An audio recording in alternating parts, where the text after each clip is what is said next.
नमस्कार, आदाब। मैं हूं इरफान और आप सुन रहे हैं लिसन विद इरफान। और इन दिनों मैं आपके लिए पढ़ रहा हूं बलराज साहनी की फिल्मी आत्मकथा। मूल किताब में यह आत्मकथा 2 हिस्सों में यानी पहला दौर और दूसरा दौर नाम से है। पहला दौर 11 पार्ट्स में है और दूसरा दौर 8 पार्ट्स में।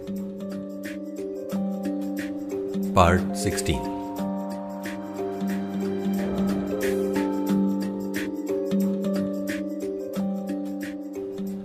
मैं जब भी मोटरसाइकिल पर माहिम के इलाके से गुजरता, किसी न किसी जगह बदरू यानी जॉनी वॉकर मुझे जरूर दिखाई दे जाता। कभी वो मुझे रोक लेता और मेरा वादा याद कराता। मैं भी भूला नहीं था। बदरू को खास तौर पर ध्यान रखकर मैंने बाजी के कथानक में शराबी का एक छोटा सा महत्वपूर्ण पात्र डाला था। पर अब सवाल ये था कि निर्माता और निर्देशक को कैसे मनाऊं कि उस पात्र के लिए वो बदरू को ही लें। आखिर मैंने एक तरकीब सोची और वो बदरू को समझा दी।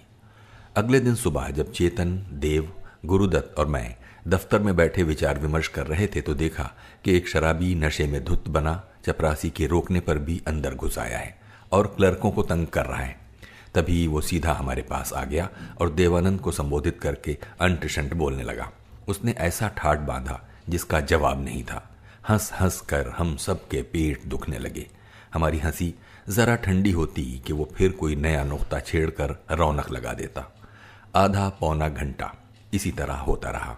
आखिर चेतन को दफ्तर की मर्यादा का ख्याल आया। उसने बेतहाशा हंस रहे कर्मचारियों को डांटा और उस शराबी को दफ्तर से जबरदस्ती बाहर निकालने का हुक्म दिया। उसी समय मैंने बदरू को सलाम करने के लिए कहा। वो उसी समय अटेंशन हो गया और किसी मदारी की तरह सबको सलाम करने लगा। देखने वालों की हैरानी का हद्दो हिसाब नहीं था। कुछ क्षण पहले जो व्यक्ति मदहोश था अब पूरी तरह होश में था। सच तो यह है कि जिस शराब के कारण सिनेमा के लाखों दर्शक बदरुद्दीन को याद करते हैं, उसे उसने सारी उम्र कभी हाथ नहीं लगाया है। चेतन प्रश्नवाचक दृष्टि से मेरी तरफ देख रहे थे। मैंने उन्हें बताया कि यह सारा प्रपंच क्यों रचा गया था। उन्होंने बड़ी खुशी से वो रोल बदरुद्दीन को देना कबूल कर लिया। उस छोटे से दृश्य के आधार पर जॉनी वॉकर की गुड्डी चढ़ गई। 1 साल के अंदर वो मुझे बहुत पीछे छोड़कर मशहूरी और अमीरी की चोटी पर जा पहुंचे। फिल्मों में मौके का इंतजार करना ही काफी नहीं होता। अपने अंदर ये योग्यता पैदा करना भी बहुत जरूरी होता है ताकि मौका मिलने पर उसका पूरा लाभ उठाया जा सके। इस बात की ओर नए कलाकारों का ध्यान ज्यादा नहीं जाता। बाजी में नर्तकी के रोल के लिए गुरुदत्त गीता बाली को लेना चाहते थे। एक शाम हम दोनों कहानी सुनाने के लिए वर्सोवा में उनके बंगले पर गए। गीता बाली स्टूडियो से काफी देर से आई। उनके चेहरे पर अभी तक मेकअप था और लिबास भी कंपनी का ही पहना हुआ था। वो बेहद सुंदर लग रही थी। एक तो किसी फिल्मी अभिनेत्री को कहानी सुनाने का मेरा पहला मौका था।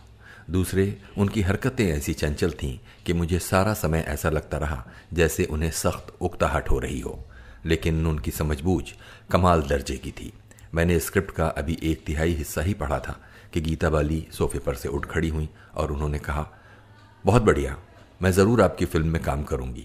बाकी बातें आप बीबी जी से कर लें। वो अंदर चली गईं। हमारी खुशी का कोई ठिकाना नहीं रहा। गीता बाली उन दिनों लगभग 30 फिल्मों में काम कर रही थी। हम बहुत कम आशा लेकर गए थे। बाजी और हम लोग एक ही समय सेट पर गई। शूटिंग शुरू होने के बाद मैं एक बार भी गुरुदत्त के सेट पर नहीं गया और न ही उन्होंने कभी मुझे बुलाया। 6 महीने मेरे साथ माथापच्ची करके वो तंग आ चुके थे। मुझे लगता था जैसे मैंने एक बच्चे को जन्म देकर उनके हवाले कर दिया हो। राज खोसला और कुलदीप कोहली उन दिनों गुरुदत्त के सहायक थे। मैं उनसे बातों बातों में बाजी के बारे में पूछता। वो बड़े निराशा भरे जवाब देते। एक दिन तो कुलदीप कोहली ने साफ सुना दिया, स्क्रिप्ट तो जो है सो है, पर कर रहे हैं कुछ जोड़ तोड़। मेरा दिल बैठ गया। मैंने कथानक में 6 गानों के लिए जगह बनाई थी। मैंने सुना कि गुरुदत्त 6 के बजाय 9 गाने डाल रहे थे। 3 नए गाने घुसेड़ने के लिए मुझसे पूछे बिना पता नहीं कितने दृश्य काटे जाएंगे। सोच सोचकर मुझे रात को नींद ना आती। फिल्मों में लेखकों की बेकदरी और बेचारगी के किस्से मैंने सुने हुए थे। मैं वैसा लेखक नहीं बनना चाहता था। मैं चेतन के सामने अपने अधिकारों का जरूरत से कुछ ज्यादा प्रदर्शन करने लगा। ये बात गुरुदत्त को बुरी लगी और हमारी दोस्ती रस्मी सी होकर रह गई। मुझे क्या पता था कि अय्यूब की तरह ही गुरुदत्त भी इतनी जल्दी इस संसार से कूच कर जाएंगे। ये पंक्ति लिख रहा था, कि सुना मीना कुमारी भी चल बसी हैं। 31 मार्च 1972।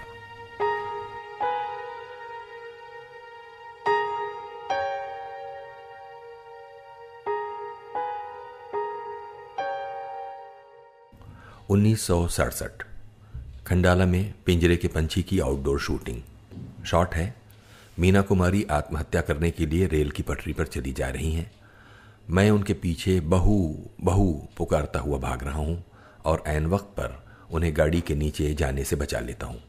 हम दोनों रेलवे लाइन से बाहर गिर पड़ते हैं और हमारे बीच में बड़ा जज्बाती झगड़ा होने लगता है। सलील चौधरी हमारे भागने और रेलवे लाइन से बाहर गिरने का शॉट लेना चाहते थे। गाड़ी के आने और हमारे झगड़े शॉट के बाद के बैक प्रोजेक्शन की मदद से ले सकते थे। अचानक मुझे ख्याल आया कि डेक्कन क्वीन के आने का समय हो रहा है। वो खंडाला पर नहीं रुकती थी। अगर कैमरामैन जल्दी जल्दी लाइटें फिक्स कर लें तो सारा सीन एक ही शॉट में हो सकता है। मैंने सलील चौधरी से बात की तो उन्होंने मीना कुमारी से पूछा। वो झट मान गई। सो जल्दी जल्दी सारी तैयारियां कर ली गई। तब मुझे ख्याल आया कि मीना कुमारी को तो सिर्फ एक बार सुनकर संवाद याद हो जाते हैं, लेकिन मेरा क्या बनेगा। काफी लंबे संवाद थे वो, पर उस समय सोचने का समय नहीं था। मैं संवाद अभी पूरी तरह सुन भी नहीं पाया था कि सामने से गाड़ी आ गई, बड़ी तेज रफ्तार के साथ। ड्राइवर ने हमें लाइन पर भागते हुए देखकर लंबी लंबी सीटियां बजाना शुरू कर दी। मुझे खीज होने लगी। अगर वो इसी तरह सीटियां बजाता गया तो हमारे संवाद कैसे रिकॉर्ड होंगे। मुश्किल से 10 गज का फासला रह गया होगा जब मैं मीना कुमारी को बाहों में भरकर लाइन के बाहर गिर पड़ा। गाड़ी के पहिए हमारे पीछे खड़खड़ करते हुए गुजर रहे थे। लाइटें ठीक हमारे चेहरों पर पड़ रही थीं। सब काम बड़ी खूबसूरती से हो गया। हमने खुशी खुशी मेकअप किया और होटल पहुंचे। मेरा सारा शरीर दुख रहा था। थकावट से अंग अंग चूर था। मैं गर्म पानी का टब भरकर उसमें लेट गया। यकायक मुझे अपनी थकावट का कारण समझ में आया। कितना खतरनाक काम मोल लिया था हमने। अगर हम में से किसी का भी पांव लड़खड़ा जाता तो कितनी मूर्खतापूर्ण तजवीज की थी मैंने। किसी दूसरे की जान खतरे में डालने का क्या हक था मुझे बेहद पछतावा होने लगा। नहाकर मैं कमरे से बाहर निकला। मीना कुमारी अपनी कॉटेज के बाहर बरामदे की सीढ़ियों पर बाहों में सिर दिए बैठी थी। मुझे देखकर उन्होंने कहा, आज ये क्या किया बलराज जी आपने? जिंदगी से तंग आए हुए हैं क्या? यही सोचकर तो मेरी भी जान निकली जा रही है। मैं तो बेवकूफ़ी कर ही रहा था, पर तुमने क्यों नहीं रोका? वो हंस दी। वही हंसी जो आदमी एक बार सुनकर कभी भुला नहीं सकता। आप शॉट जो उस समय लेना चाहते थे, भला मैं आपको कैसे रोकती? तमाशे की दुनिया। मीना कुमारी अपना खेल खत्म करके चली गई। एकदम दी वारिसा ए दुनिया, रब बेवारिस कर मार दाए। ये दुनिया एकदम की है वारिस, ईश्वर लावारिस बनाकर मारता है।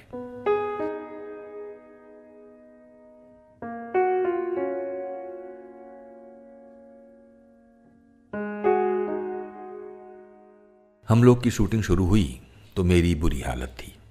पहले दिन मैं एक भी अच्छा शॉट ना दे पाया।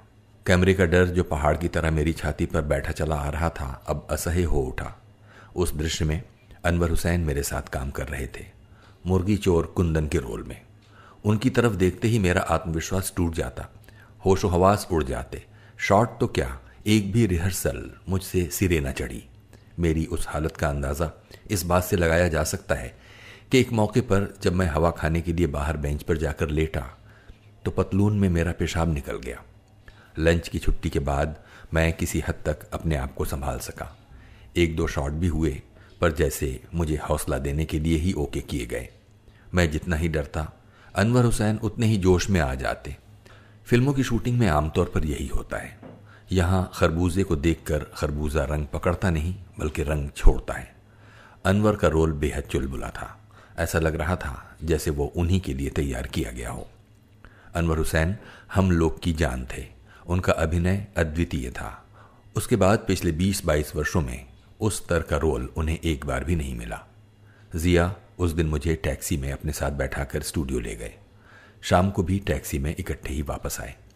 रास्ते में मैंने बड़ी नम्रता से कहा, जिया, जो भरोसा तुमने मुझ पर किया है मैं उसके काबिल हूं नहीं। तुम्हें बड़ी मुश्किलों से फिल्म मिली है, अभी कुछ भी नहीं बिगड़ा है। मेरी जगह किसी और को ले लो, मैं बिल्कुल बुरा नहीं मानूंगा। जवाब में जिया ने जिस अपनत्व और बड़प्पन का सबूत दिया उसे मैं भूल नहीं सकता। अपनी आदत के अनुसार वो कुछ देर दांतों तले अपना नाखून काटते रहे।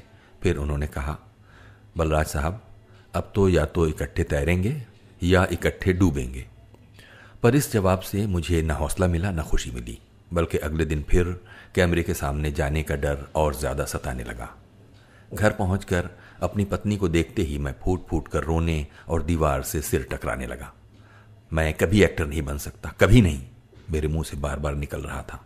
इतने में जिया सरहदी का सेकंड असिस्टेंट नागरथ वहां आया। उसकी उम्र मुश्किल से 19 साल की होगी। उसने मुझे उस हालत में देखा तो लगा ऊंची आवाज में डांटने फटकारने, कायर, डरपोक, बड़े कम्युनिस्ट बने फिरते हैं और अपनी आत्मा है कि अमीरों के जूते में पल रही है। शर्म से डूब मरना चाहिए आपको। मैं भौचक्का सा उसके चेहरे की तरफ देखने लगा। वो बोले जा रहा था, आप एक्टिंग नहीं कर सकते, बिल्कुल बकवास। आप दूसरों से 100 दर्जा बेहतर एक्टिंग कर सकते हैं, मगर तब तक नहीं जब तक आप उनकी मोटरों की तरफ देखते रहेंगे, उनकी शोहरत और अमीरी के रोब के नीचे दबे रहेंगे। अनवर अमीर है, नरगिस का भाई है, इसीलिए आपकी जान निकली जा रही है। ईर्ष्या आपको अंदर ही अंदर खा रही है। बड़े दावेदार बनते हैं कला के, लेकिन असल में आपकी नजरें कला की तरफ नहीं, दौलत की तरफ हैं। वही सबसे बड़ी और ऊंची चीज है आपकी नजरों में, हाथी के दांत खाने के और दिखाने के और। इप्टा का नाटक सड़क के किनारे नागरथ ने भी देखा था। उसमें भी मैंने एक बेरोजगार और बीमार नौजवान का रोल किया था। पूरे नाटक में वो पात्र पूंजीवादी व्यवस्था के विरुद्ध जहर उगलता है। वो रोल मैं बड़े जोशीले और प्रभावशाली ढंग से करता था। मेरे शब्द दर्शकों के दिलों में उतरते चले जाते थे, उन पर बहुत गहरा असर डालते थे। नाटक के अंत में हॉल तालियों से गूंज उठता। हम लोग का मेरा रोल भी वैसा ही था। फिर रो रो कर दीवार से सिर फोड़ना कहाँ की अक्लमंदी थी। नागरथ का तीर निशाने पर बैठा। उसने मेरे रोल का रहस्य मुझे समझा दिया। नफरत, हर आदमी से नफरत, हर चीज से नफरत, पूरी जिंदगी से नफरत, बेहिसाब नफरत। मेरे ठंडे निर्जीव शरीर में गर्मी आ गई। मेरी आत्मा पर नागरथ सूरज बनकर चमक उठा। 19 साल के एक नौजवान ने मेरी कठिनाई कैसे पहचान ली, ये सोचकर मैं आज भी हैरान हो जाता हूं। उस रात मैं अपने भीतर नफरत की भट्टी जलाता रहा।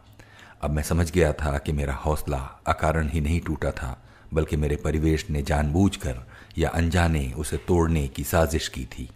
परिवेश नए कलाकार को ऊपर उठाता नहीं, बल्कि हर संभव उपाय से कुचलना चाहता है, और उस कलाकार को तो वो हर हालत में कुचलता है जो कोई विशेष शारीरिक या मानसिक गुण लेकर जन्म लेने का गुनाह कर बैठा हो।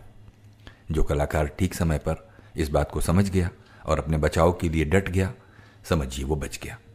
जिसने अपने बारे में दूसरों की बातें कबूल करनी, वो खत्म हो गया। उस रात मैंने अपने दोस्तों, साथियों और दूसरे लोगों को उस नफरत की भट्टी में झोंक दिया। मैं सबको अपने दुश्मन के रूप में देखने लगा। मेरा हौसला बढ़ने लगा, सहम घटने लगा। तब मैं बेसब्री से उस पल की प्रतीक्षा करने लगा जब अनवर से मेरा मुकाबला होगा, अपने ही जैसे परिस्थितियों के गुलाम एक आदमी से। असल में मैं घोर अन्याय कर रहा था। अगले दिन मैं जिया के साथ नहीं, बल्कि अपनी मोटरसाइकिल पर बैठकर स्टूडियो गया। मेकअप मैन दादा परांज पे मेरे कमजोर झुर्रियों भरे चेहरे पर कई प्रकार के लेप और रंग लगाने लगे ताकि मैं कैमरे के सामने सुंदर लगूं। मैंने उन्हें रोक दिया। मुझे कोई जरूरत नहीं है सुंदर बनने की, और न मैं सिर पर नकली बाल ही लगाऊंगा। मैं जैसा हूं वैसा ही रहने दो मुझे। पैक केक का सादा सा पोचा कर दो चेहरे पर और बस। मैं अपने चेहरे को अपना महसूस करना चाहता हूं। दादा परांज पे मेरे मुंह की तरफ देखते रह गए, फिर बोले, जैसे जिया साहब ने कहा है वैसे ही करना होगा। जवाब में मैंने कड़क कर कहा, जिया साहब डायरेक्टर हैं और मैं पिक्चर का हीरो हूं, उनका दोस्त भी हूं। अब आपस में निपट लेंगे हम। आप वही कीजिए जो मैं कहता हूं। दादा को झुकना पड़ा। वहां से सेट तक अहाते में कई चमचमाती हुई मोटरें खड़ी थीं। मैंने इधर उधर देखा और एक दो पर थूका, फिर बाकी मोटर पर मन ही मन थूका। जब मैं सेट पर पहुंचा तो अनवर की तरफ ऐसी हिकारत से घूर कर देखा जैसे वो सचमुच अपनी बहन के टुकड़ों पर पलते हों। आज ये सब सोचकर मन में बड़ी ग्लानि होती है। और जब अनवर ने मेरी नजर के सामने आंखें झुका लीं तो मैंने जीत का गुरूर महसूस किया। इस समाज में हर आदमी दूसरे का दुश्मन है। इसीलिए तो इस किस्म के फिल्मी मुहावरे सुनाई देते हैं, वो उसे खा गया, वो उस पर छा गया। आज देखता हूं कि कौन मुझे खाता और कौन मुझ पर छाता है, मैं अपने मन में बार बार कह रहा था। अजीब बात थी, मुझे पूरे दृश्य के संवाद अपने आप याद हो आए। रिहर्सल में मैं इस तरह बोला जैसे बाज चिड़ियों पर झपटता है। जिया ने मुझे सीने से लगा लिया। पास खड़े मेरे गुरु यानी नागरथ की आंखें चमक रही थीं। उस दिन खुशी भरे वातावरण में शूटिंग हुई। पूरे स्टूडियो में जैसे नया खून दौड़ गया। कहावत है ना कि चूहा सोंठ का टुकड़ा पाकर पंसारी बन बैठा था, मैं भी नफरत पाकर कलाकार बन गया। अगर मेरा रोल या वो दृश्य किसी और मूड का होता तो ये नफरत काम ना आती, और क्योंकि मुझे वो नफरत रास आ गई थी इसलिए वो सब रोगों की दवा प्रतीत होने लगी। मैं जिया की उम्मीदों पर कुछ कुछ पूरा उतरने लगा। मैं जो कुछ कर रहा था वो फिल्म अभिनय की दृष्टि से घटिया था, पर उस पात्र के संदर्भ में वो बहुत अनुकूल और बहुत सही था। मेरी किश्ती भंवर में से निकल आई। खुशकिस्मती से संवाद काव्यात्मक और नाटकीय थे।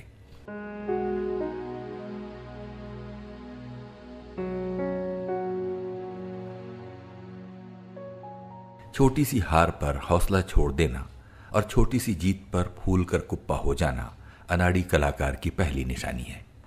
जो ही मेरी गाड़ी चल पड़ी, मैं दोस्तों साथियों में बैठकर बढ़ चढ़कर बातें करने लगा। रंजीत स्टूडियो के फाटक में दाखिल होते ही पहली नज़र उस बरामदे पर पड़ती है जहां गौहरबाई और सेठ चंदूलाल शाह रोज सुबह अपना दरबार लगाते थे।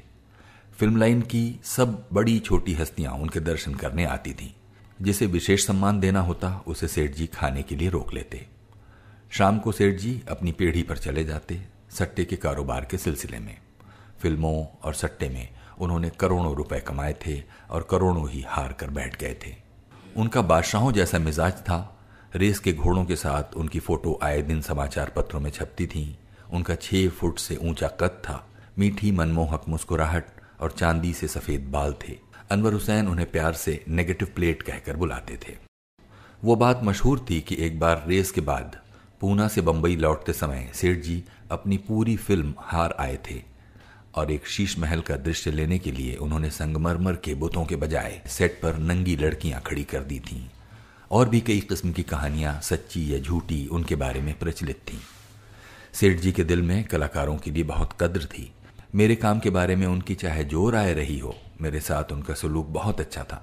कॉन्ट्रैक्ट करते समय उनके साथ मेरी बड़ी दिलचस्प बातचीत हुई थी। उस समय जिया भी पास बैठे हुए थे। सेठ जी ने कहा, भाई सच्ची बात तो यह है कि तुम हमको इस रोल के लिए पसंद नहीं हो, पर चलो डायरेक्टर तुमको ही मांगता है तो इसमें हम क्या कर सकते हैं, बताओ तुमको क्या दें। मैंने कहा, मैं तो सेठ जी बताने की पोजीशन में नहीं हूं, आप जो दे देंगे ले लूंगा। नहीं, अब जो तुम्हें ले ही रहे हैं तो हम चाहेंगे कि तुम खुशी खुशी काम करो। 10,000 दे दीजिए, मैंने कुछ क्षण सोचने के बाद कहा। 10? सेठ जी हंस पड़े। हमने तो 5 सोचा था, पर 5 और 10 में कौन सा बड़ा फर्क है। तुम 10 से खुश होते हो तो हम 10 ही दे देंगे।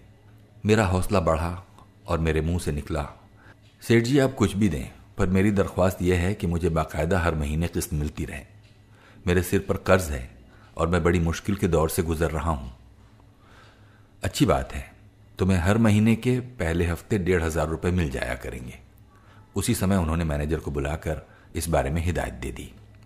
उन दिनों सेठ जी खुद भी मुश्किल के दौर से गुजर रहे थे, इसीलिए वो अपनी आदत के उलट छोटे बजट की फिल्में बना रहे थे। हम लोग के दूसरे कलाकारों को आज तक पैसे नहीं मिले, पर मेरे साथ सेठ जी ने अपना वादा पूरी तरह निभाया। उन दिनों राजकुमार पुलिस इंस्पेक्टर थे। मैं उन्हें कई मौकों पर सेठ जी के पास बैठे देखता। पुलिस की वर्दी में वो बहुत ही सुंदर लगते थे। राजेंद्र कुमार भी सेठ जी के यहां बहुत चक्कर लगाया करते थे, और इससे मुझे अनुमान होता है कि मेरे साथ कॉन्ट्रैक्ट करने के बाद भी सेठ जी जिया को सही रास्ते पर लाने की कोशिशें करते रहे होंगे। एक दिन शॉट के दौरान दुर्गा खोटे ने मेरे कान में कहा, तुम्हारे डायलॉग कुछ फ्लैट हो रहे हैं। ये सुनकर पहले तो मेरे आत्मविश्वास का बुर्ज ढहने लगा, पर फिर मैं संभल गया। मुझे महसूस हुआ कि नागरिक की तरह उन्होंने भी मुझ पर कृपा दृष्टि की है। मुझे उनका आभारी होना चाहिए। कभी डेविड ने भी तो इसी तरह मुझे सही रास्ता दिखाया था। कितना काम आ रहा था उनका दिया सबक। मैं अपनी रिहर्सलों और टेकों का खुद आलोचक बन गया। दुर्गा खोटे ने बिल्कुल ठीक कहा था। मैं सारे वाक्य एक ही सुर में बोल जाता था। उनमें वो उतार चढ़ाव गायब थे जो स्वाभाविक बोलचाल में जरूरी हैं। अब मैं रिहर्सल से पहले एक कोने में चला जाता। डेविड के बताए तरीके के मुताबिक संवाद अपने दिमाग में बैठा था और दुर्गा खोटे की बात ध्यान में रखकर उतार चढ़ाव पर गौर करता ताकि उनके अंदर छिपे हुए भाव भी साकार हों। मैंने एक और कसौटी ढूंढ ली थी। मैं खुद से पूछता कि अगर यही संवाद मुझे पंजाबी में बोलने हो तो कैसे बोलूंगा। पंजाबी मेरी मातृभाषा है और वो हिंदी के बहुत निकट है। इस प्रकार स्वाभाविक ढंग से संवाद बोलने के रास्ते में मैं एक कदम और आगे बढ़ सका। इसी तरह कुछ जिया की, कुछ अपने साथियों की और कुछ स्टूडियो के सुखद वातावरण की सहायता से मेरा काम जोर पकड़ता गया और फिल्म के बारे में भी अच्छी बातें कानों में पड़ने लगीं। स्टूडियो के वातावरण के बारे में एक बात स्पष्ट करना चाहता हूं। वो सबके लिए एक सा सुखद नहीं होता। उदाहरण के लिए जिया फिल्म की एडिटिंग के लिए एक आदमी बाहर से लाए थे जिसकी वो बहुत तारीफें करते थे और उसे फिल्म इंडस्ट्री के सबसे बढ़िया एडिटरों में गिनते थे। बदकिस्मती से उस एडिटर के पिता दिल का दौरा पड़ने के कारण पूरे हो गए। उसके पास अंतिम संस्कार के लिए भी पैसे नहीं थे। अपनी सहायता के लिए वो स्टूडियो आया। सुबह के 10 बजे से शाम के 4 बजे तक वो पैसों के इंतजार में बैठा रहा। स्टूडियो के अंदर हमारी शूटिंग निर्विघ्न चलती रही। उस एडिटर के दिलो दिमाग को बहुत गहरा सदमा पहुंचा। हम लोग के बाद उसने काम छोड़ दिया और नीम पागल सा हो गया। वो दिन रात शराब पीने लगा और हर जगह निसंकोच होकर भीख मांगने लगा। आखिर उसकी हालत बहुत ही खराब हो गई। मैं तरस खाकर कभी उसकी थोड़ी बहुत मदद कर देता, पर इससे उसका फायदा नहीं बल्कि नुकसान ही होता था। आखिर मैंने उसे पैसे देने बंद कर दिए। अब कई सालों से उसे देखा नहीं है। पता नहीं वो जिंदा है या मर गया। टेक्नीशियनों और मजदूरों की ऐसी हालत में से गुजरना हमारी फिल्म इंडस्ट्री की पुरानी रवायत है। स्टूडियो के एक मेकअप रूम में मैंने मुगल ढंग की एक जरीदार पगड़ी एक तरफ फर्श पर पड़ी हुई देखी। मुझे बड़ा अजीब सा लगा। मेकअप मैन ने बताया कि शाहजहां फिल्म की शूटिंग के समय केएल सहगल यही पगड़ी सिर पर रखा करते थे। सुनकर बहुत दुख हुआ। दूसरे देशों में ऐसी निशानियों को बड़े प्यार और आदर से संभाल कर रखा जाता है। मुझे एक कहावत याद आई जो मेरी माता जी अक्सर दोहराया करती थी, आज नहीं तो कभी भी नहीं। उस मेकअप मैन का नाम स्वामी था। उसने अपने बारे में भी मुझे बड़ी दिलचस्प बात बताई। वो थाने में रहता था जो बंबई से लगभग 25 मील दूर एक छोटा सा शहर है। सुबह जब वो काम के लिए रवाना होता था तो उसके बच्चे सोए हुए होते थे। रात को जब काम से घर लौटता था तो भी बच्चे खा पी कर सो चुके होते थे। उसने अपने बच्चों को सिर्फ सोने की हालत में ही बढ़ते हुए देखा था। उस जमाने में स्टूडियो में इतवार की छुट्टी नहीं होती थी। आजकल महीने में एक इतवार की छुट्टी जरूर होती है।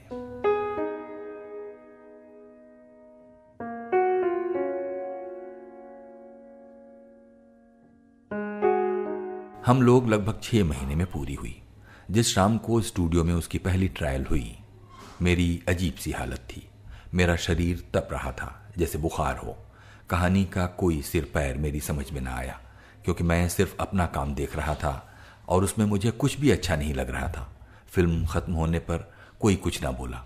बड़ी डरावनी चुप्पी थी वो। पर स्टूडियो के अहाते में कन्हैया लाल ने मुझे एक तरफ ले जाकर कहा, मार दी, और फिर मेरी बाहों को जोर से दबाया। मैं सोचता रह गया, क्या मतलब। फिल्म बंबई के लिबर्टी सिनेमा में लगी जो उन दिनों नया ही बना था। नामी कलाकार उसमें न होने के कारण 3-4 हफ्ते वो नरम गई, पर बाद में उसने बेहिसाब जोर पकड़ लिया। लिबर्टी सिनेमा के कर्मचारियों को वो इतनी पसंद आई कि वो टिकट बुक हाथ में लेकर गली गली में खुद टिकटें बेचने लगे। सारे बंबई शहर में हम लोग कम्युनिस्ट फिल्म कहलाने लगी और मुझे कम्युनिस्ट एक्टर कहा जाने लगा। फिल्म रिलीज होने के अगले दिन सेठ चंदूलाल शाह ने मुझे बड़े प्यार से अपने पास सोफे पर बैठाकर कहा, बलराज, तुम इंडस्ट्री में हीरो नहीं, कैरेक्टर हीरो के तौर पर कामयाब हुए हो। इसका यह मतलब है कि बुढ़ापे तक तुम्हें काम मिलता रहेगा। हीरो की फिल्मी जिंदगी बहुत लंबी नहीं होती। हिंदी फिल्मों में बड़े पक्के खाने बने हुए हैं। सामाजिक film, stunt film, hero, character hero, side hero, character artist, decent extra वगैरह वगैरह। एक खाने से कूदकर दूसरे खाने में जाना बहुत मुश्किल है। मैं भी एक खाने में पड़ गया। सड़कों पर लोग मुझे पहचानने लगे। एक बार किसी फिल्म के प्रीमियर पर लड़कियों की एक टोली ऑटोग्राफ लेने के लिए मेरे पास आई। मैंने बड़े शौक से जेब में से पेन निकाला। उसी समय लड़कियों की नजर राज कपूर पर पड़ी तो वो ऑटोग्राफ बुक मेरे हाथ से छीनकर उनकी तरफ दौड़ पड़ी। एक दिन रेस्तरां में हितेन चौधरी, जिनके यहां मैंने कड़की के जमाने में काफी चक्कर लगाए थे, मेरे पास आकर बोले, क्यों Balraj, how is it feel to be successful? कामयाब होना कैसा लग रहा है? मुझसे कुछ उत्तर देते न बना। नए और दिलचस्प तजुर्बे थे वो।